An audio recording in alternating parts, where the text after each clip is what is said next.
பாஜக அவருக்கு ஒரு நெருக்கடி கொடுக்குது, அதனால அவர் பாஜக எதிர்ப்பாளர் இல்லைங்கிறத அவர் மௌனமே அது சொல்லுது. இன்னொன்று விஜய் இங்கேயே விசாரிச்சிருக்க முடியுமே சிபிஐ அலுவலகத்திலேயே, ஏன் வந்து டெல்லிக்கு வர வச்சாங்க? அவர் பனையூருக்கு வந்திருந்தா அவருக்கு இன்னும் வசதியாக தான் இருந்திருக்கும். இல்லை, அதான் அமித்ஷாவோட ஆட்டம் என்னன்னே புரியலையே. அமித்ஷாட்ட அவங்களுக்கே புரியலன்னா நமக்கு எப்படி புரிய சொல்லுங்க? என்ன காங்கிரஸ் இவங்க பேசுறதுல இவங்க கூடுதல் சீட்டு வேணும், அதை வர ஒருத்தர் பேசுறாருல காங்கிரஸ், மாணிக்கம் தாகூர் அவங்க எல்லாம் பேசுறாங்க. திருச்சி வேலுசாமி பேசுறேன். திருச்சி வேலுசாமி காங்கிரஸ்காரனே நம்புறது இல்ல. விஜய் இன்னைக்கு வந்து கருப்பு உடையில் போயிருக்கிறாரு, சபரிமலைக்கு மாலை போட்டிருக்காரா என்னமோ. கரூர் சம்பவத்தின் போது துக்க அடையாளமாக கூட உடை விட்டுல, கருப்புல ஆறுதல் கூப்பிட்டு மகாலிபுரத்தில் கூப்பிட்டது கூட கருப்பு உடை விட்டு. ஜனநாயகன் படம் வர்றதுதான் பொங்கல், தாவேக்கா தொண்டர்கள் அங்க பொங்கல் வச்சுக்கிட்டு தான் இருக்காங்க டெல்லியில் விஜய்க்கு.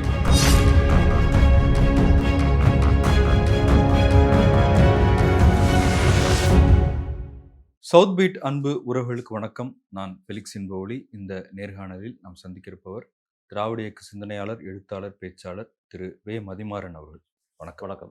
கரூரில் 41 பேர் மரணமடைந்த அந்த துயர சம்பவத்தை குறித்து தமிழக வெற்றி கழகத்தின் தலைவர் விஜயை சிபிஐ இன்னைக்கு விசாரணை செஞ்சுக்கிட்டு இருக்காங்க. விசாரணை நாளையும் தொடரும் அப்படின்னு செய்திகள் வருது. சைமல்டேனியஸாக வந்து ஜனநாயகன் படம், பொங்கலுக்கு வர இருந்த படம் வந்து இன்னும் வரல. 10ஆம் தேதியே வெளியாகிக்க வேண்டியது, இன்னும் சென்சார் சர்டிஃபிகேட் கிடைக்கல. இதனால் சென்னை உயர்நீதிமன்றம் சென்சார் சர்டிஃபிகேட் கொடுங்க அப்படின்னு சொன்ன போதும் கொடுக்கல. தயாரிப்பு நிறுவனம் வந்து உச்சநீதிமன்றம் போயிருக்காங்க. உச்சநீதிமன்றத்திலையும் சென்சார் போர்டு வந்து ஒரு கேவியட் மனு தாக்கல் செஞ்சுருக்காங்க. எங்களை கேட்காம நீங்கள் வந்து எந்த தீர்ப்பும் கொடுக்கக்கூடாது அப்படின்னு சொல்லி. இந்த சூழலில் தான் வந்து சிபிஐ விசாரணைக்கு விஜய் போகிறாரு. இதுக்கு பின்னணியில் பாஜக இருக்குது, பாஜக வந்து தன்னுடைய பிடியில் விஜய் எப்படியாவது கொண்டு வரணும்னு நினைக்கிறாங்க அப்படின்லாம் பேசப்படுது. எப்படி பார்க்குறீங்க? சிபிஐ வந்து நேர்மையாக செயல்படும் அப்படின்னு சொன்னது விஜய் தான், கரூர் விவகாரத்திலேயே. அதனால் சிபிஐ விசாரணை தான் எங்களுக்கு வேணும், தமிழக போலீஸ் சரியாக விசாரிக்கல அப்படின்னு சொல்லி தான் அவங்க சிபிஐ விசாரணைக்கு போனாங்க. அவங்க விரும்பி சுப்ரீம் கோர்ட்டில் போய் அவங்க போட்டு அதுக்கப்புறம் சிபிஐ விசாரணை கொண்டு போனது தான் இது. இதே சென்னை உயர்நீதிமன்றத்தில் வந்து வழக்கு வந்தபோது கரூர் விவகாரத்தில் தமிழ்நாடு அரசு போலீஸ் விசாரிக்கணும்னு சொன்னதும், அப்போது அதுக்கு எதிராக இவங்க வழக்கு போட்டு ஹைகோர்ட்டுக்கு போனாங்க. இப்போ இவங்களுக்கு ஆதரவாக சென்னை ஹைகோர்ட்டு தீர்ப்பு கொடுத்தோம். அதுக்கு பிறகு மேல்முறையீடில் போய் அதுக்கு எதிராக சென்சார் போர்டு போயிருக்குது. இப்போ சுப்ரீம் கோர்ட்லேயும் கொண்டு போயிருக்குது.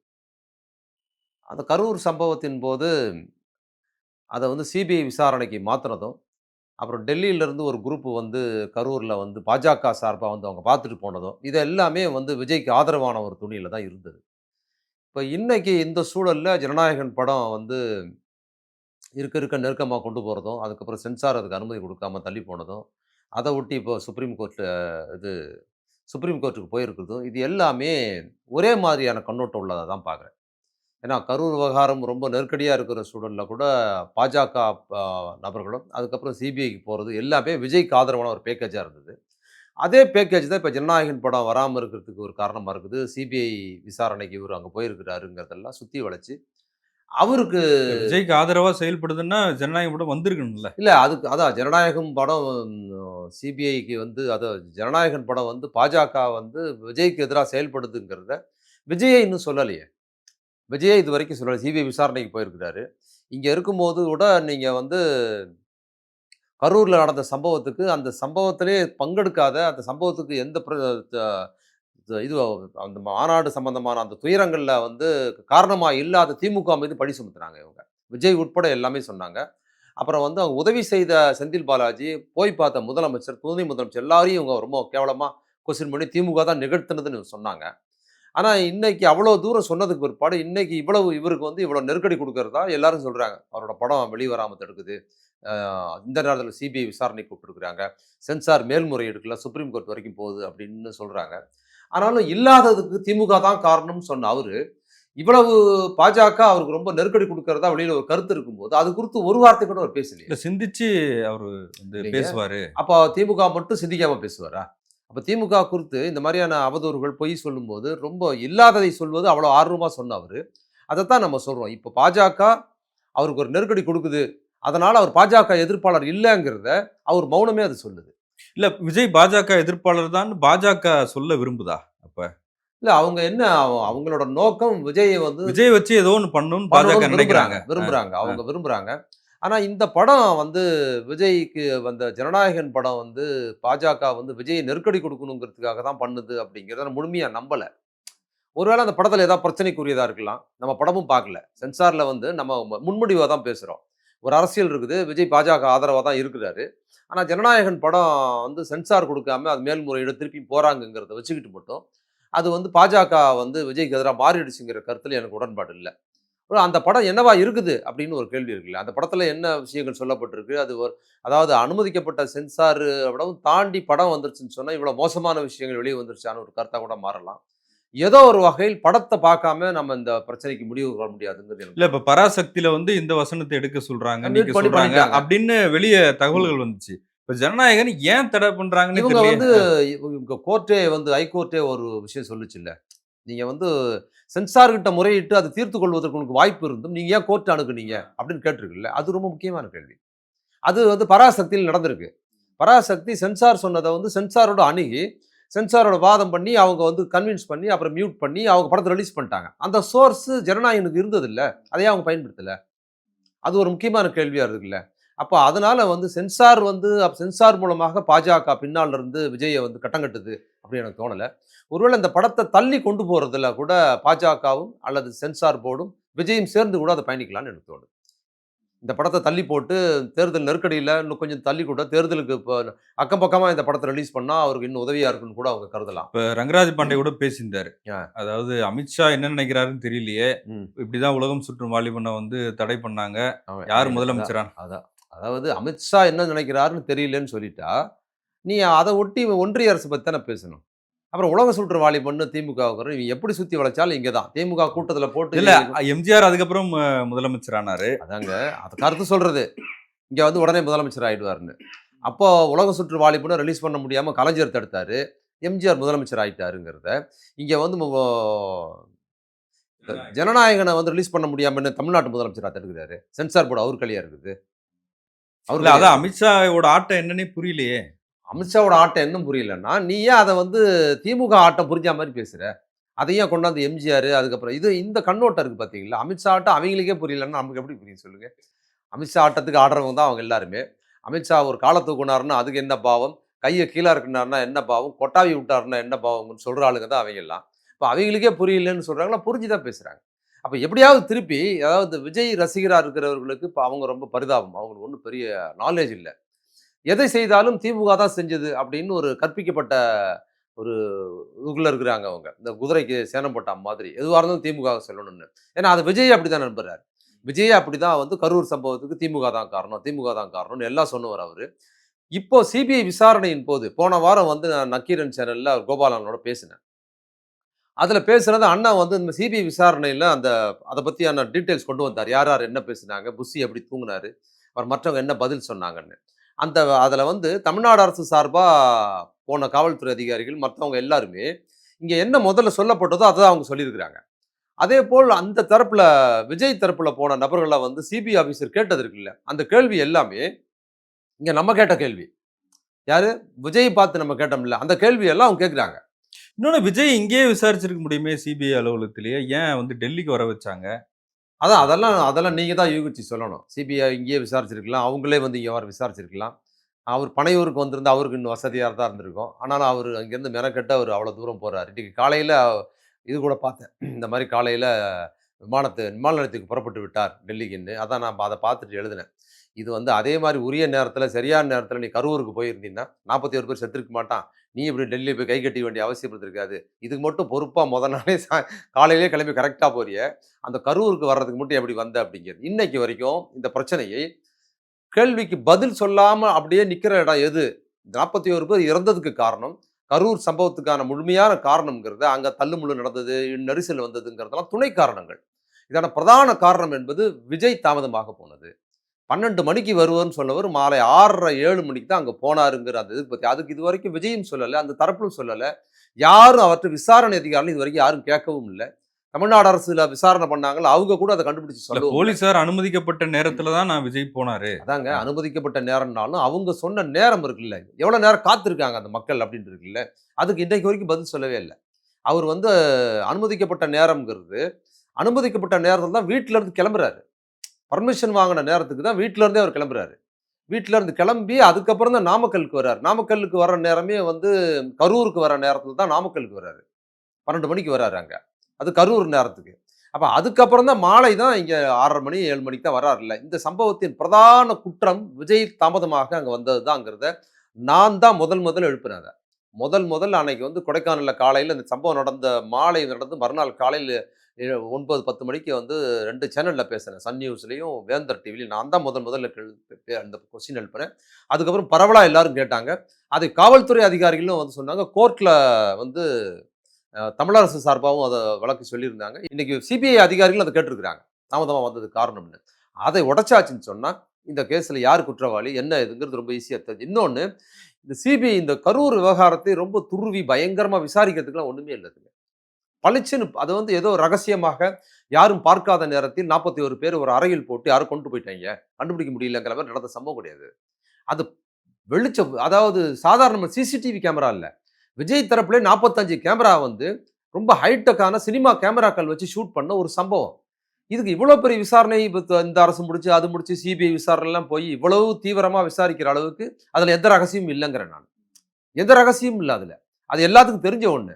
அப்ப அதுல குற்றவாளி யாரு? யார் என்ன பண்ணாங்க? எல்லாரும் இங்க ஓடிட்டாங்க. அப்ப தாமதமா வந்த விஜய் தான் அதுல பிரதான பாத்திரம் வகிக்கிறாரு. இன்னைக்கு வரைக்கும் அவர் ஏன் தாமதமா வந்ததுக்கு விளக்கம் குடுக்குறது இல்லங்கிறது தெரிஞ்ச ஒண்ணு தான். அது சிபிஐக்கு மாத்தி, அவர டெல்லிக்கு வர வச்சு, அவர டெல்லியில வச்சு பேச வைக்கிறது வரைக்கும் வந்து கரூர் சம்பவத்துக்கான பின்புலமா மட்டும் எனக்கு புரியல அது. அது காரணமா தான் எனக்கு தெரியும். இல்ல அப்ப என்ன காரணம்ன்றீங்க அப்ப? இல்ல பாஜகவுக்கும் இவங்களுக்கும் இருக்கிற விஷயம் இவங்க விரும்பின மாரி சிபிஐக்கு மாத்திட்டாங்க. சிபிஐக்கு மாத்துனதுக்கு பிற்பாடு பாஜக விஜய் தரப்பு விரும்பியது மாரி பாஜக அது சிபிஐக்கு மாத்தி குடுத்துருச்சு. மாத்தி குடுத்தாச்சு. அது பாஜக விரும்புற மாரி விஜய் தரப்ப மாத்தணுங்கிற ப்ராசஸ் தீவிரமா நடக்கலாம் அதுல. அப்படியும் நடக்கிறது யூகம் இருக்கு. ஏன்னா, கரூர் விவகாரத்தில் விசாரிப்பதற்கு ஒண்ணும் இல்ல. அதுல ரகசியமே ஒண்ணும் கிடையாது. அதுல என்ன இருக்குது? நீங்க இப்ப போட சொல்றேன். நாளை என்ன பண்ணாலும் கரூர்ல இப்ப சிபிஐ போன வாரம் விசாரிச்சத தாதவ் அர்ஜுனா, புஷி ஆனதெல்லாம் விசாரிச்சது எல்லாமே நான் கேட்ட கேள்வி, அண்ணன் நக்கீரன் கோபால் கேட்ட கேள்வி, மீடியால நம்ம கேட்ட கேள்விய தான் சிபிஐ கேட்டிருக்குதாங்க. சிபிஐ அதிகாரி ஒருத்தருக்கு அதுக்கு இன்னைக்கு 100 கேள்வி கேட்டிருக்காங்களே. 100 கேள்வியில 99.9 கேள்வி நம்ம கேட்ட கேள்வியா தான் இருக்கும் அது. ஏன்னா எல்லாருக்கும் தெரிஞ்சதுங்க. அது நடந்த சம்பவம் நடந்த அன்னைக்கே நம்ம கேட்டோம் அத. அன்னைக்கு என்ன நடந்ததோ அன்றைக்கே பார்த்து அன்னைக்கு மறுநாள் காலையிலேயே நம்மால் கேட்டு ஏன்னா இது எல்லாருக்கும் தெரிஞ்ச ஒண்ணுதான். பதிவான ஒண்ணு. அதனால கரூர் விவகாரத்தில் ரகசியம் ஒண்ணும் இல்ல. அதில் ரகசியமாவும் அல்லது மோசடியாவும் இல்லாததை சிருஷ்டிச்சது என்னன்னு சொன்னா, குற்றவாளிகள் என்ன பண்ணாங்க, தங்கள் தரப்பை நியாயம் செய்வதற்கு மற்ற உதவி செய்து போனவர்கள குற்றவாளியா மாத்துனாங்க. அதுதான் அதுல மோசடி. இப்ப என்னன்னா, போன அந்த விசாரணையில இவங்க வந்து செஞ்சதெல்லாம் திமுக தான். செஞ்சதுல தான் திமுக தான்னு சொன்ன புஷி ஆனந்த், ஆதவ் அர்ஜுனா இந்த குரூப் யாருமே சிபிஐ விசாரணையில திமுக பேர சொல்லவே இல்ல. நீ திமுக தான் செஞ்சதுன்னு சொன்னது உண்மையா இருந்தா சொல்லிருக்கணும்னு சொல்லவே இல்ல. கேட்டா எனக்கு தெரியாது, உங்களுக்கு தெரியாது. எனக்கு வந்து என்னைய கேட்டா அவர் ஆதவ் அர்ஜுனா கேட்கணும். ஆதவ் அர்ஜுனா கேட்டா அந்த மாவட்ட செயல் மதிவாணன கேட்கணும். அவர கேட்டா அவருக்கு கீழ இருக்கிற ஒருத்தர சொல்லணுங்கிற பொறுப்பாளர் தான் மாறி இருக்கே தவிர, ஒருத்தன் வாயில இருந்து கூட தப்பா கூட இது திமுக தான் காரணம்னு சொல்லவே இல்ல. செந்தில் பாலாஜி தான் காரணம்னு சொல்லவே இல்ல பாருங்க. அப்போ இவ்வளவு மோசடியா இருந்திருக்குது. அது வெளிப்படையா நம்ம சொன்னது தான் இன்னைக்கு நடக்குது. சிபிஐ அது வந்து 41 பேர வச்சுக்கிட்டு இவங்க தன் கையில மாத்துனதுக்கு அப்புறம், விஜய் அவங்க விருப்பம் போல அவங்க கையாளலாம்னு அவங்க கருதலாம். இல்ல இப்ப காங்கிரஸ் கட்சி வந்து காங்கிரஸ் கட்சியில சில பேரு விஜய் பக்கம் போலான்னு நினைக்கிறாங்க. விஜயும் கூட காங்கிரஸ் பக்கம் வர வர்றத விரும்புறாரு. அது பாஜகவுக்கு பிடிக்கல அப்படின்லாம் சொல்றாங்க. அப்படிலாம் அது காங்கிரஸோட விருப்பமுங்க. காங்கிரஸ அவங்களா என்ன பண்றாங்கன்னா, விஜய் விரும்பாத, விஜய் மனதால் கூட நினைக்காத பாஜக எதிர்ப்பு முகத்த சிருஷ்டிக்க விரும்புறாங்க காங்கிரஸ்காரங்க. காங்கிரஸ்ல இருக்கிற சில பேரு. அதன் மூலமா அவங்க வந்து இங்க லாபி பண்ணலான்னு பார்க்குறாங்க. திமுக கூட்டணிக்குள்ளார கூடுதல் சீட்டு வாங்கலாம். அப்படின்னு ஒரு கண்ணோட்டத்தின் காரணமா தான் அத வந்து அவங்க நிகழ்த்துறாங்க. அது வந்து நேர்மையற்றது. அது விஜயே அப்படி விரும்பல. விஜயே பாஜக தான் காரணம்னு சொல்லல. திமுக தான் காரணம்னு சொல்லும்போது, இந்த காங்கிரஸ்காரங்க யாரும் வந்து அன்னைக்கு வந்து இப்படி பேசுறீங்களே, எங்க திமுக காரணம்? கூட்டணில இருந்து ஒருத்தனும் கேட்கல இல்லங்க. கரூர் சம்பவத்தில் திமுக காரணம் முதலமைச்சர் மேல குற்றம் சொன்னுச்சு இந்த அவதூறா இந்த குரூப் எல்லாமே. அன்னைக்கு இந்த ஆள் இன்னைக்கு பேசுற இந்த காங்கிரஸ்ல இருக்கிற இந்த பிரமுகர்லாம் கூட்டணியில இருந்துகிட்டு ஏங்க இப்படி பொய் பொய் பேசுறீங்கன்னு கேட்கவே இல்ல. அத ஏன் கேட்கலையோ, அதே காரணத்துக்காக தான் இன்னைக்கு வந்து இவர் பாஜக பின்புலத்துல இருக்குன்னு ஒரு ஒரு பொய்யான காரணத்த சிருஷ்டிச்சு, இவங்க ஒரு அட்னஸ் போறதுக்கு பார்க்குறாங்களே தவிர, அவரு அதுல பாஜகவுக்கு எதிரான கண்ணோட்டத்துல விஜய் இல்ல. இவங்களா சிரிச்சு பேசுறாங்க. இவங்க என்னன்னா வந்து, நாங்க அவர் கூட கூட்டணி போவோம். எங்களுக்கு ஒரு வாய்ப்பு இருக்கு. அதன் மூலம் எங்களுக்கு கூடுதலா சீட்டு குடுக்குறீங்களா? இல்லையா? அப்படின்னு ஒரு கருத்து சொல்றதுக்காக இவங்க பார்க்குறாங்க. இப்ப விஜய் இன்னைக்கு வந்து கருப்பு உடையில் போயிருக்கிறாரு. அவர் ஒரு பேக் எடுத்துட்டு போனாரு அப்படின்லாம் அப்படியா? நான் பல பார்க்கலையே. ம். கருப்பு உடையில போயிருக்காரா? ஓ! ஆ. கருப்பு உடை அதுக்கு என்ன காரணம்? இல்ல தெரியல. ஒருவேளை எதிர்ப்பு உணர்வு சபரிமலைக்கு மாலை போட்டிருக்காரா என்னமோ? இல்ல எதிர்ப்பு உணர்வ காட்டுறதுக்காக போயிருக்கலாம். அப்படியா? இல்ல வந்து கருப்பு ஒரு உடை என்பது அவருக்கு எதிர்ப்பு உடை. அப்படின்னா, அவர் வந்து கரூர் சம்பவத்தின் போது துக்க அடையாளமா கூட உடை உடுத்தல கருப்புல. ஆறுதல் கூப்பிட்டு மகாபலிபுரத்தில கூப்பிட்டது கூட கருப்பு உடை உடுத்தல. அவர் கருப்பு உடை ஒருவேளை உடுத்தணும், துக்க அடையாளம்னு சொன்னா, அவரு அவங்கள ஆறுதல் தெரிவிப்பதற்கு பல மாதங்கள் கழித்து கூப்பிட்டார்ல. அப்போ கருப்பு உடை கூட போடவே இல்லையே. அவரு சபரிமலைக்கு மாலை போட்டிருக்கலாம். ஏன்னா, அவங்க அப்பா நான் கிறிஸ்டியனு, இந்து எல்லா சமயத்தையும் சேர்ந்தவன் அப்படின்னு அவங்க அப்பா அன்னதானம் குடுக்குற கோயில்ல சொல்றாரு. நான் இந்து, முஸ்லீம், கிறிஸ்து எல்லா மதமும் என்னோட சம்மதம் அப்படின்னு அவங்க அப்பா சொல்றார்ல. அதனால சபரிமலைக்கு மாலை போட்டிருக்காரோ என்ன காரணமா இருக்குமோ. அதனால அதுக்கு யாராவது வந்து அவரு வந்து பாஜகவ எதிர்க்கிற பயங்கரமான பெரியாரிஸ்ட்ன்னு சொல்ற போறாய்ங்க. கருப்பு சட்டை போட்டிருக்காருன்னு சொன்னா சொல்றாய்ங்க. சொல்ல சொல்ல முடியாது. இல்ல பெரியாரும் கொள்கை தலைவர் தானே அவருக்கு. பெரியார். அதாங்க அப்படி கூட சொல்ருவாங்கங்கிறேங்க. கொள்கை தலைவனுக்கு கொள்கைலாம் அவருக்கு இல்ல. பெரியார் கொள்கை என்ன பேசியிருக்கிறாரு? இந்த இவ்வளவு கேவலமா பெரியார் குறித்து இழிவா பேசுறாங்க. ஒரு வார்த்தை அவங்க தரப்புல இருந்து யாரும் ஒண்ணும் பேசுறதே இல்ல. களத்துல இல்லாதவங்கள பத்தி பேச வேண்டியது இல்லன்ட்டாரு. அதாங்க கொள்கை தலைமைங்கிறத பெரியார் குறித்து என்ன பேசுறாரு? அந்த அடையாளம் பட்டிருக்கு. அண்ணா பத்தி சொல்லியிருக்காரு, பெரியார் பத்தி சொல்றாரு. கொள்கை சார்ந்து பேசல. இப்ப காங்கிரஸ்காரங்க வந்து இன்னொரு முகத்த சிருஷ்டிக்கிறாங்க. அவங்க வந்து கூட்டணியில வந்து திமுகவுக்கு செக் வைக்கிற மாரியும், திமுகவை கூட்டணியில இருந்துகிட்டு திமுகவை மோசமா விமர்சிக்கிற கண்ணோட்டத்திலயும், விஜய்க்கு ஆதரவா இது என்ன யோக்கியம்னு தெரியல. இது என்ன இப்ப நான் திமுக கிடையாது. நான் அத விமர்சனம் பண்ணோம்னா, என்னைய ஒரு திமுக அடையாளமாக்கி, "பாத்தியா கூட்டணியை உடைப்பதற்காக" பதில் சொல்ல முடியலன்னு வச்சுக்கங்க இவங்களுக்கு எல்லாருக்குமே. திமுகவை உடைப்பதற்கு வேலை பார்க்கிறா நீங்கள் ஒருவர் போதும் இந்த கூட்டணியை உடைப்பதற்கு. திமுக காலி பண்ணிட்டு போயிடுவேன் நீன்னு நமக்கு உடனே போடுவாய்ங்க. ஆனா இவங்க கூட்டணிக்குள்ள இருந்துகிட்டு, அது காங்கிரஸ் மட்டும் இல்ல, பல்வேறு கூட்டணி கட்சியில இருக்கிறவங்க, கட்சியில பொறுப்பாளர்களே திமுகவுக்கு எதிரா எவ்வளவு வேணுமாலும் பேசுவாங்க மோசமா. பதிலுக்கு வெளிய இருக்கிற நம்ம ஏதாவது ஒரு கேள்வி கேட்டு பதில் சொல்ல முடியலன்னா, நீ கூட்டணி உடைக்க பார்க்குற, அப்படி உடைக்க பார்க்குறங்கிறது ஒண்ணு. என்ன காங்கிரஸ் இவங்க பேசுறதுல இவங்க கூடுதல் சீட்டு வேணும். அந்த யாரோ ஒருத்தர் பேசுறார்ல. காங்கிரஸ் கட்சியோட மாணிக்கம் தாகூர். மாணிக்கம் தாகூர் அவங்க எல்லாம் பேசுறாங்கல்ல. திருச்சி வேலுசாமி கேட்கிறாரு. திருச்சி வேலுசாமி காங்கிரஸ்காரனே நம்புறதில்ல. அவர் திருச்சி வேலுசாமி எல்லாம் ஒரு கணக்கா பேச முடியாது. அந்த அவங்க பொறுப்புல எம்பியா இருக்கிறாரு. அவங்கலாம் பேசுறது பாருங்க. எவ்வளவு மோசமா பேசுறாங்க கூட்டணிக்குள்ளார. அப்ப அந்த கட்சியில ஒரு தலைவர்ன்னு ஒருத்தர் இருக்காங்க. அது அகில இந்திய தலைவர்ன்னு ஒருத்தர் இருக்கிறாங்க. எதுவுமே இல்லாம இவங்க ஒரு லாபி பண்றது இருக்கு பாருங்க. இது இன்னொன்னு வரலாறு நான் தான் எடுத்து எழுதுனேன். நீங்க கணக்கு பார்த்தீங்கன்னா, காங்கிரஸோட கூட்டணியா இருந்தனால திமுகவுக்கு எந்த நன்மையும் இல்ல. 2011ல 2006ல இருந்து 11 வரைக்கும் கலைஞர் ஆட்சி ரொம்ப சிறப்பான ஆட்சி. அவரோட 5 ஆண்டு ஆட்சி இருந்ததுல்ல. 5 முறை ஆட்சி பண்ணார்ல. அந்த 5 முறை ஆட்சியில கடைசியா இருந்த 2008, 2011 ஆட்சி மிக சிறப்பான ஒரு ஆட்சி. பல்வேறு விஷயங்கள் அதுல பண்ணாரு. அதனாலேயே நம்ம நம்பி ஜெயிச்சுருவோம்னு நினைச்சு நம்பிக்கையா இருந்தாரு. ஆனா தோத்ததுக்கு காரணம் என்ன? அன்னைக்கு காங்கிரஸுக்கு 63 சீட்டு. 63 சீட்டு. 63 சீட்டு. இல்ல அதுக்கு முன்னாடி வந்து அ காங்கிரஸ் எம்எல்ஏக்களோட தயவுல தானே ஆட்சியில இருந்தாங்க திமுக. எப்ப இருந்தாங்க? நீங்க சொல்ற அதே ஆட்சி காலம் தான். அதே ஆட்சி காலம் இல்ல. இல்ல 2011 ஜெயலலிதாவே மைனாரிட்டி ஆட்சின்னு சொன்னபோது இல்லங்க. அப்பவும் கூடுதல் சீட்டு குடுத்தது தாங்க. இப்பவும் சொல்றேன். இவங்களுக்கு கூடுதல் சீட்டு குடுத்த காலங்கள்ல இழுபறியா இருந்தது. தோத்து 2011ல 60 சீட்டு குடுத்து தோத்து போயிட்டாங்க. அதுக்கப்புறம் 2016ல பார்த்தீங்கன்னா 41 சீட்டு. அதுலயும் தோத்தது காங்கிரஸ். அவங்களும் தோத்து, இவங்களையும் தோற்கடிச்சுட்டாங்க. 2021ல 25 சீட்டு குடுத்ததுனால தான் திமுக கூடுதலா நின்னுச்சு. அதனால வெற்றி பெற வாய்ப்பா இருந்தது. அப்ப அடுத்த சட்டமன்ற தேர்தல்ல இத என்ன சொல்றேன்? நீங்க ஒரு ஸ்ட்ராட்டஜி சொல்றீங்கல்ல. இது திமுக காரங்களா இருக்கிற தொண்டர்களோட ஸ்ட்ராட்டஜி. அப்ப காங்கிரஸ்க்கு எவ்வளவு கம்மியா குடுக்குறோமோ, அந்த அளவுக்கு நம்ம வெற்றி அதிகமா இருக்கும். 2011ல அதிகமா குடுத்ததுனால அதிகமா நம்ம தோத்துட்டோம். 41 சீட்டு குடுத்தபோது ஏறக்குறைய கூட்டணி ஆட்சி சேர்ந்து 90 சீட்டுக்கு மேல நம்ம வந்திருந்தோம். அன்னைக்கு அது 20 சீட்டு குடுத்திருந்தா ஆட்சிய பிடிச்சிருக்கலாம்னு ஒரு கருத்து இருக்கு. அதே மாரி இப்போ 25 சீட்டு குடுத்ததுனால தான் நம்ம ஆட்சிக்கு வந்திருக்கிறோம். அந்த 25 இப்ப வந்து 10ஆ மாறிச்சுன்னா, இன்னும் பெரும்பான்மையான சீட்டு வரும்னு திமுககாரங்க நினைக்கிறாங்க. ஆனா அவங்க சொல்றது இல்ல. அது லாஜிக்கா தானே இருக்குது. இன்னொரு விஷயம், ஒப்பீட்டளவில் காங்கிரஸோட நீங்க ஒப்பிட்டீங்கன்னா, தமிழ்நாட்டுல காங்கிரஸ் செல்வாக்கு பெற்ற கட்சியா இல்ல. வட இந்தியாவுல இன்னைக்கு தோற்றாலும் அது வட இந்தியாவுல தமிழ்நாட்டோட செல்வாக்கு பெற்றது தான். பீகார்ல இங்க இருக்கிற காங்கிரஸ் உறுப்பினர்களோடவும், பீகார்ல காங்கிரஸ் உறுப்பினர்கள் எண்ணிக்கை அதிகம். பீகார்ல அதிகம். அப்ப பீகார்ல அதிகமா இருக்கிற காங்கிரஸ் உறுப்பினர் அதிகமா இருக்கிற பீகார்ல, 1 மாசத்துக்கு முன்னால சட்டமன்ற தேர்தல்ல எவ்வளவு சீட்டு ஜெயிச்சாங்க? 63 இடம் நின்னாங்க. 6 இடம் தான் ஜெயிச்சிருக்காங்க. எப்படி இருக்கு பாருங்க. இந்த போன மாசம் பீகார்ல தமிழ்நாட்டோட செல்வாக்கு பெற்ற ஊடு காங்கிரஸுக்கு பீகார். அந்த ஊர்ல 60 சீட்டு நின்னு 63 சீட்டு நின்னு 6 இடம் மட்டும் தான் காங்கிரஸ் ஜெயிச்சிருக்குது. அப்ப அந்த ஊர்லயே நீ வந்து 63 நின்னு 6 ஜெயிச்சு, பாவம் எப்படியாவது லாலு பிரசாத் பையன் முதலமைச்சர் ஆயிரலாம்னு நெனச்சா, அவர் திருப்பி நீங்க தோற்கடிச்சிருக்கீங்கன்னா, இப்ப உங்கள நம்பி வந்து இப்ப திமுக நினைக்க மாட்டாங்களா? செல்வாக்கு பெற்று ஓரளவுக்கு தமிழ்நாட்டோட செல்வாக்கு பெற்ற ஊர்லயே நீ 60ன்னு 6 தான் ஜெயிச்சிருக்கன்னா, இங்க உங்களுக்கு கூடுதலா குடுத்தா என்ன ஆகும்? ஆட்சிய திமுக இழக்கிறதுக்கு ஆயிடும்னு திமுக தொண்டர் நினைப்பாங்கன்னு நினைக்க இல்ல மாட்டாங்களா? அவங்க ஆட்சியில் பங்கு தானே கேட்குறாங்க. அதாங்க ம்.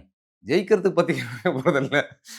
நல்லா ஜெயிச்சு, எம்எல்ஏ சீட்டும் குடுத்து, பிரச்சாரமும் பண்ணி, ஓட்டும் பண்ணி, ஜெயிக்க வச்சு, இப்ப ஆட்சியிலும் பங்கு குடுக்கணும் அப்படின்னு. இல்ல நம்மளே விஜய் பேசியிருக்கோம். சொல்றாருல்ல, ஆட்சியிலும் பங்கு, அவரு சொல்லுவாருங்க. அதிகாரத்திலும் பங்கு. அவரு சொல்லுவாரு. ஆனா நம்மளே பேசியிருக்கிறோம். திமுக ஆட்சியில் பங்கு எப்பவுமே குடுக்குற திட்டமே அது அந்த கட்சி செயல்முறையே அது கிடையாது. அண்ணா அதுக்காக உருவாக்கல கட்சிய. அதுல 50 முழக்கங்கள்ல முதன்மையான முழக்கமாக அண்ணா வைத்தது வந்துன்னா, மாநிலத்தில் சுயாட்சி, மத்தியில் கூட்டாட்சி. அப்பதான் அதுக்காக தான் கட்சி உருவாக்குனாங்க. அதுக்கு இப்ப அந்த கட்சியின் அடிப்படை கொள்கைகளுக்கு எதிரா அந்த கட்சி எப்படி கட்டமைக்க முடியும்? அதத்தான் இன்னைக்கு வந்து அ திண்டுக்கல்ல அவரு அமைச்சர் பெரியசாமி அததான் தெளிவா சொல்லியிருக்கிறார். ரொம்ப தெளிவா கரெக்ட்டா சொல்லியிருக்கிறாரு அவரு. பெரியவரு. மூத்தவர்ல அவருக்கு தெரியுது. அது வாய்ப்பே கிடையாதுன்ட்டாரு. உண்மதான் அது. திமுகக்குள்ளார கூட்டணிக்கு சீட்டு முன்ன பின்ன வேணுமா இருக்கலாமே தவிர, கூட்டணி ஆட்சி என்பது திமுக கொள்கையின் அடிப்படையே கிடையாது. அப்படி இருந்தா திமுக தன் கொள்கைக்கு எதிரா செயல்படுதுன்னு அர்த்தம் திமுக. அப்படி செயல்பட முடியாது திமுக. அண்ணா அதுக்காக கட்சி அவர் உருவாக்கல. அது தெரியாம செல்வ பெருந்தகை வந்து அவரு சொல்ல முடியாது. இது முதலமைச்சரா ராகுல் காந்தி இவங்கலாம் முடிவு பண்ணுவாங்கன்னு சொல்றாரு. திமுகவின் அடிப்படை கொள்கை மாநிலத்தில் சுயாட்சி, மத்தியில் கூட்டாட்சி. அதுக்கு மாறா அவங்க ஒருபோதும் கூட்டணி ஆட்சின்னு வைக்கிறதுக்கு வாய்ப்பே கிடையாது மாநிலத்தில. மாநிலத்தில் அவங்க செல்வாக்கு ஒரு மாநில அரசுக்கு குறைவுன்னு கருதுறாங்க அவங்க. அப்ப இருக்கிறது கூட்டணி ஆட்சி குடுத்துட்டா நம்மளே பேசியிருக்கோம். ஐடியாலஜி மாறுபடும். காங்கிரஸோட ஐடியாலஜி வேறு ஒண்ணா இருக்குது. ஆமா, ஆமா. பல்வேறு விஷயங்கள்ல வேறு ஒண்ணா இருக்குது. இந்திக்கு அவங்க எப்ப வேணுமானாலும் ஆதரவு தெரிவிக்கலாம். தமிழ்நாட்டில் 2 முறை இந்தி திணித்தது காங்கிரஸ் தான். இன்னைக்கு நெருக்கடியின் காரணமா தமிழ்நாட்டுல மட்டும் தான் அவங்க இந்திய எதிர்ப்ப வந்து ஆதரிக்கிறாங்க. தவிர அகில இந்திய அளவுல அவங்களோட கொள்கை இந்திய எதிர்க்க கிடையாது. 10% இடஒதுக்கீட்டுல திமுக மட்டும் தான் உறுதியா நிக்குது. அது வந்து இடஒதுக்கீட்டுக்கு எதிரானது. பிற்படுத்தப்பட்ட எதிரானதுங்கிறதுனால பார்ப்பனர்களுக்கான 10% இடஒதுக்கீடு அது எதிரா இருக்குது திமுக. காங்கிரஸ் ஓட்டு போட்டிருக்குது. ஈழத்தமிழர் பிரச்சனையில காங்கிரஸோட கண்ணோட்டம் வேறு ஒண்ணு. மாநில சுயாட்சிகள்ல காங்கிரஸோட கண்ணோட்டம் வேறு ஒண்ணு. அப்புறம் எப்படி இவங்கள சேர்த்துக்க முடியும்? நீங்க ஒன்றிய அரசுல காங்கிரஸோட திமுக சேர்த்துக்குச்சுன்னு சொன்னா, சமூகநீதி கண்ணோட்டத்தில் திமுக அதோட சேர்ந்து இயங்குச்சு. தேசிய அளவில் கண்ணோட்டத்துல திமுக வந்து காங்கிரஸ் கொள்கைக்கு எதிரான கண்ணோட்டமா அங்க இயங்கல. அப்ப அவங்க முடிவு பண்ற இடத்துல இருக்கும்போது அவங்க சேர்ந்து இயங்குனாங்க. தமிழ்நாட்டுக்குள்ளார திமுகவை தவிர அவங்க காங்கிரஸ் எல்லாம் உள்ளார கூட்டணி ஆட்சிக்குள்ள சேர்த்துக்கிட்டா, ஆட்சி நடத்த முடியாது அவங்க. திமுக தன் கொள்கை சார்ந்த ஆட்சி நடத்தவே முடியாது. அப்ப விஜய வச்சு ஒரு ஒரு லாபி பண்றாங்க. விஜய்க்கு அதுக்கு சம்மந்தம் இல்ல. இவங்களா சுத்தி சுத்தி வராங்க. விஜய் வந்து வெளிய பேச மாட்டாரு. அவர் எதையுமே அவர் மறுத்தும் பேச மாட்டாரு. ஏன்டா குரங்கேன்னு யாரையும் கேட்க மாட்டாரு. வந்த மாட்டியும் போன மாட்டியும் தேட மாட்டாரு. வந்த மாட்டியும் கட்ட மாட்டாருங்கிற மாரி அவருக்கு இதெல்லாம் பேசுறது கூட அவருக்கு தெரிஞ்சிருக்க வாய்ப்பு இல்ல. இப்ப ஜனநாயகன் தள்ளி போறது, இன்னும் விஜய்க்கு ஒரு ஹைப்ப ஏத்துது. அந்த படத்துக்கான எதிர்பார்ப்ப எதிர்பார்ப்ப உருவாக்குறதுக்கு ஒரு ஊட்டுது. காரணமா ம், இருக்கும். ம். ஆனா அந்த இன்னும் அதுல இன்னொரு ப ஒரு நீங்க சொல்றது ஒரு ஒரு பாசிட்டிவான ஒரு ஒரு ப்ளஸ்ன்னு வச்சுக்கங்க. அந்த படத்த இன்னும் எதிர்பார்க்கிறதுன்னு. அதுல இன்னொன்னு அவ்வளவு எதிர்பார்ப்போட போயிட்டு, அந்த எதிர்பார்ப்ப பூர்த்தி பண்ற மாரி குறைந்த அளவு கூட அந்த படம் இல்லன்னா, படம் படுதோல்வி அடையறதுக்கு அதிக வாய்ப்பு இருக்கு. அப்ப அந்த படம் தோத்து போறதுக்கு அது ஒரு காரணமா இருக்கும். ஏன்னா இவ்வளவு பெரிய பில்டப்லாம் குடுத்துட்டு, தலைவர் ஏதோ பயங்கரமா பண்ணியிருப்பார் போல தெரியுது அப்படின்னு விஜய் ரசிகர்கள் போய் பார்த்துட்டு, அடச்சே! இதுக்காயா சென்சார் இப்படி பண்ணான்? என்னய்யா அப்படின்னு ஆகிட்டாங்கன்னு வச்சுக்கங்க. அப்போ அது ரிவர்சல் ஆகுறதுக்கு அதிக வாய்ப்பும் அதுல இருக்கு. ஜனநாயகன் படம் வர்றது தான் பொங்கல். ஜனநாயகம் யாருக்கு? என்னைக்கு என்னைக்கு வருதோ அன்னைக்கு தான் பொங்கல். இவருக்கு. இல்ல, இல்ல. தாவேகா தொண்டர்கள். அங்க பொங்கல் வச்சுக்கிட்டு தான் இருக்காங்க டெல்லில விஜய்க்கு. அவருக்கு பொங்கல் நடந்துக்கிட்டு தான் இருக்கு இந்த ஒரு வாரமா. திமுக எதிர்ப்பு பேசுற கட்சிகள், அது வந்து பாஜக, திமுக கூட்டணியில் இருக்கிற காங்கிரஸ், எப்படியாவது விஜய பயன்படுத்தி, இல்ல திமுக கூட்டணியில் இருக்கிற காங்கிரஸில் இருக்கிற சிலர், திமுக எதிர்ப்பு இருக்கிற சிலர் வந்து விஜய எப்படியாவது பயன்படுத்தி இந்த தேர்தல வந்து திமுகவுக்கு எதிரான ஒரு தேர்தலா மாத்தணும் அப்படின்ற முயற்சியில இருக்காங்க. இன்னொரு பக்கம் பாஜகவே அவருக்கு அழுத்தம் குடுக்குது, நெருக்கடி குடுக்குதுன்ற ஒரு இமேஜும் இருக்கு. எப்படி பார்க்குறீங்க? அது பாஜக வந்து விஜய் வந்து தன்னோட கூட்டணிக்குள்ள கூட்டு வந்தாலும் சரி, அதிமுக, பாஜக, அதுக்கப்புறம் அன்புமணி, இன்னும் இந்த சீமான்லாம் கூட சேர்ந்து எல்லாரும் ஒரு பக்கமா நின்னாலும் சரி, அல்லது காங்கிரஸ் விஜய கூப்பிட்டுக்கிட்டு அவங்க ஒரு அணி அமைச்சு நின்னாலும் சரி, எப்படி நின்னாலும் திமுகவை இந்த தேர்தலில் தோற்கடிக்க முடியாது. இந்த தேர்தல்ல திமுக ஒரு அமோக வெற்றி பெறும். நான் சொன்ன மாதிரி திமுகவின் செல்வாக்குங்கிறது அவங்களோட நலத்திட்டங்களோடு சேர்ந்து இருக்குது. அந்த நலத்திட்டங்கள் வந்து சரியில்ல அப்படிங்கிறத நீங்க சமூகத்தில நிரூபிச்சா தான் திமுகவ நீங்க தோற்கடிக்க முடியும். மாறாக எவ்வளோ பெரிய மெகா கூட்டணி நீங்க அமைச்சாலும், இந்த நலத்திட்டங்களோட செல்வாக்கு அதை தாண்டி இருக்குது. உங்களுக்கு இந்த விடலைகள் ஓட்டு போடுறது, கும்பல் வர்றது இதெல்லாம் இருக்கலாம். முதல் தலைமுறையா புதுசா ஓட்டு போடுற விஜய் ரசிகர்களோட ஓட்டு விஜய்க்கு போலாம். ஆனா அந்த குடும்பத்தில இருக்கிற பெண்களோட ஓட்டு, அந்த குடும்பத்தில இருக்கிற மொத்த பயனாளர்கள்லாம் திமுகவோட இந்த திட்டங்கள் பயனாளர்களா இருக்கிறாங்க. அவங்க ஓட்டு திமுகவுக்கு தான் இருக்குது. அது மட்டும் இல்ல. திமுகவில் இருக்கிற கட்சியின் பொறுப்பாளர்கள், ஒவ்வொரு வட்டத்திலே, மாவட்டத்தில பொறுப்பாளர்கள் குடும்பத்து பெண்களோட ஓட்டும் திமுகவுக்கு தான் இருக்குது. நான் மிகைப்படுத்தி சொல்லல. ஒவ்வொரு ஊர்லயும் பார்க்குறேன். அப்ப நடுவுல வந்து உங்களுடன் முதல்வர்னு ஒரு திட்டம் போட்டாங்கல்ல. அரசு திட்டங்கள ஒவ்வொரு பகுதியிலும் போட்டு நிறைவேத்துறதுன்னு. அது எக்ஸ்ட்ரார்டினரியா போயிருக்கு. அங்க போய் எழுதி குடுத்த எல்லாமே எல்லாருக்கும் நிறைவேறிருச்சு. ஒண்ணு கூட பாக்கி வைக்கல.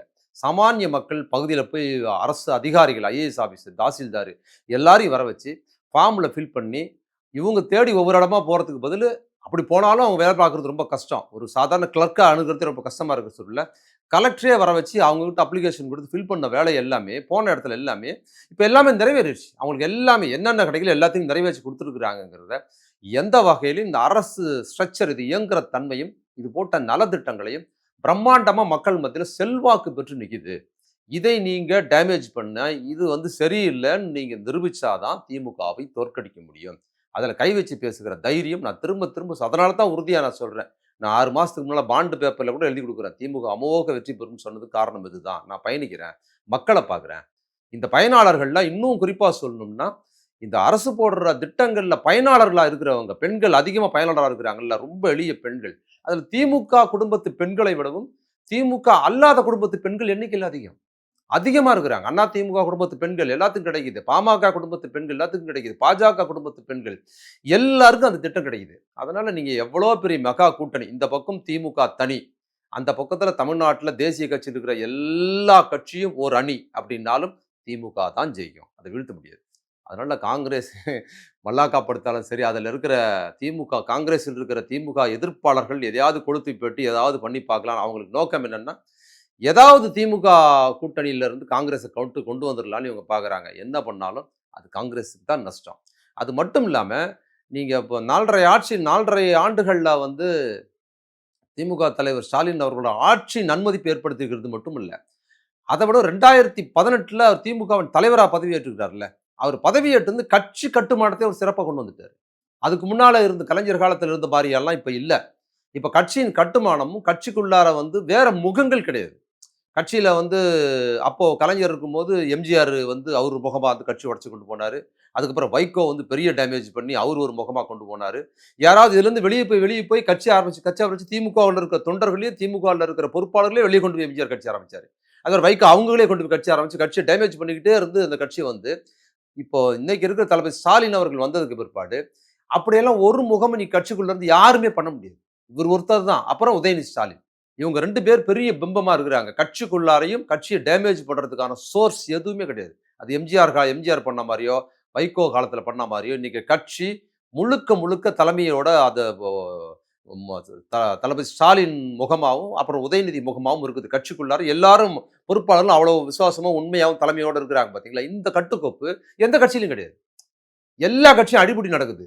அவங்களுக்குள்ள பிரச்சனை இருக்குது. உள்ளுக்க அது இன்னைக்கு காங்கிரஸ் சொல்றாங்கன்னா, ஆளுக்கு ஒரு கருத்து சொல்றாங்க. ஆனா பதிலுக்கு இங்க யாருமே எதுவும் பேசுறதில்ல.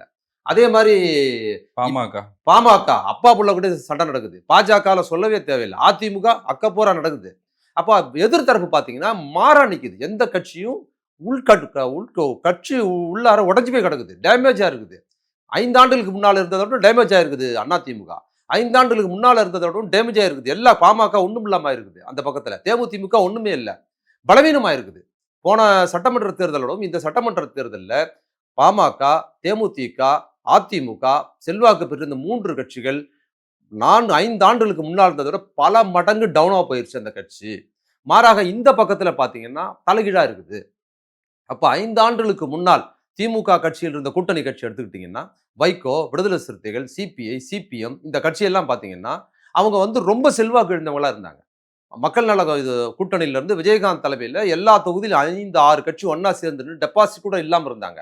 அப்ப திமுக தலைவர் 18ல வந்து சீட்டு கொடுத்து 19ல வந்ததுக்கு பிற்பாடு 2 எம்பி அதுக்கப்புறம் வந்து சட்டசபையில 6 தொகுதி கொடுத்தாரு, ஜெயிச்சாங்க. அதுக்கப்புறம் நாடாளுமன்ற உறுப்பினர் ஜெயிச்ச உடனே இன்னைக்கு தேர்தல் அங்கீகாரம் வாங்கியிருக்கிறாங்க கட்சிகள்.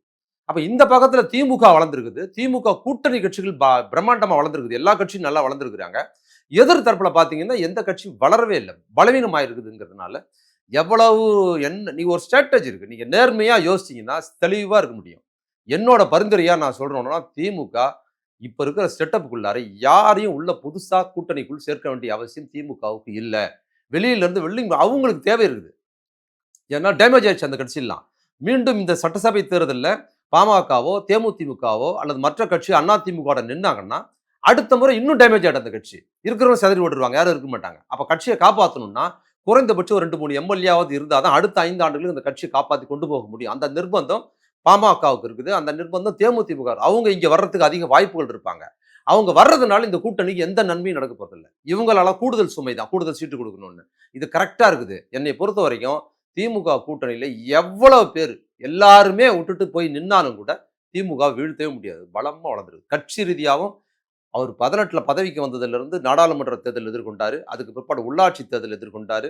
அதுக்கப்புறம் சட்டசபை தேர்தல் எதிர்கொண்டாரு. மீண்டும் நாடாளுமன்ற தேர்தல் எதிர்கொண்டாரு. இதுவரை ஒரு தேர்தலில் கூட அவர் தோற்றதே இல்ல. தலைவர் ஸ்டாலின் வந்து தலைமைக்கு வந்து கட்சி திமுகவின் தலைவராக பதவியேற்று இதுவரைக்கும் அவர் தோற்றதே இல்ல. எல்லாத்திலும் வெற்றி. அது மட்டும் இல்ல அவரோட நேர்மை இன்னொன்னு. அவரோட செல்வாக்கு அது. அவர சிறப்பா கட்டுக்கோப்பா கட்சி கொண்டு போய் ஜெயிச்சுக்கிட்டே இருக்கிறாரு. இதுவரைக்கும் எதிலுமே தோக்கல அவரு. இன்னொரு பக்கத்துல என்னன்னு பார்த்தீங்கன்னா, 18ல அவர் ஏற்படுத்துற கூட்டணி இருக்குல்ல, அந்த கூட்டணிய அவர் கைவிடவும் இல்ல. அந்த நேர்மை அவர்ட்ட இருக்குது. நம்ம நல்லா வளர்ந்துட்டோம். நம்ம தனித்து நிக்கணுங்கிற எண்ணத்துக்கும் அவர் போல. 18ல் என்ன கூட்டணி வச்சு 19 அப்ப தேர்தல் என்ன கூட்டணி வச்சாரோ, அதுதான் சட்டசபை தேர்தல்ல கூட்டணி வச்சாரு.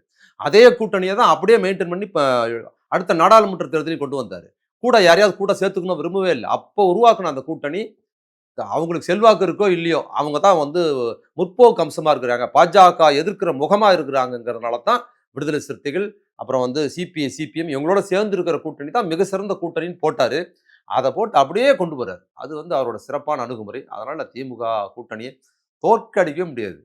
ஒருவேளை இன்னும் தமிழ்நாட்டுல இருக்கிற எல்லா நடிகர்களையும் ஒண்ணா சேர்த்து விஜய் தலைமையில வச்சுக்கிட்டு, ஒருவேளை காங்கிரஸ் வெளிய போயி, அவங்க கூட வந்து அதிமுகவும் சேர்த்துக்கிட்டு எல்லாரும் நின்னாலும் கூட ஏமி லேது.